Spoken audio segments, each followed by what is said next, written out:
Кайынкай балалар бакчасы республика дәрәҗәсендәге инновацион экологик майданчык булып тора. Бу юнәлештә монда зур эш алып баралар. По экологическому направлению мы были лауреатами разных конкурсов, призерами, занимали призовые места в конкурсах «Эко-лидер» с нашими также инновационными программами. Шулай ук монда чүплеккә киткән материалларга икенче тормыш бирәләр. Мәсәлән, педагоглар балалар белән бергә кулланылган кагазьдән төрле эшләнмәләр ясый. Шул исәптә театраль постановкалар өчен курчакларда. Уже использованную бумагу дети совместно с воспитателями перерабатывают, обмакивают в специальных растворах.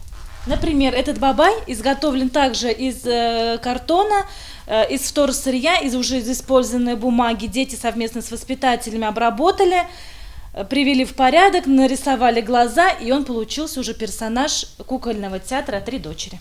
Кайынкай балалар бакчасында тәрбияләнүчеләрнең физик сәламәтлекләрен ныгыту буенча да эш алып барыла. Мы проводим очень большое закаливающее мероприятие с детьми в детском саду.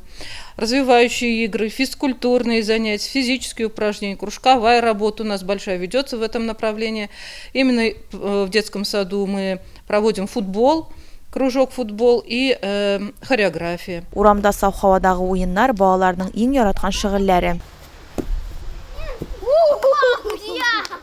Мы с детьми проводим разные физкультурные занятия, разные гигиенически полезные для здоровья процедуры.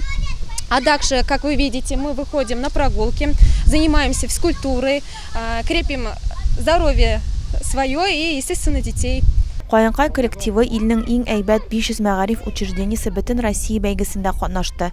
Аларның проектлары ике юнәлештәге эшләрен чагылдырды. Бу экология һәм балаларның сәламәтлекләрен саклау. Нәтиҗәдә коллектив лауреат исеменә лаек булдылар һәм диплом белән мәктәпкәчә белем өлкәсендә лидер номинациясендә бүләкләнделәр.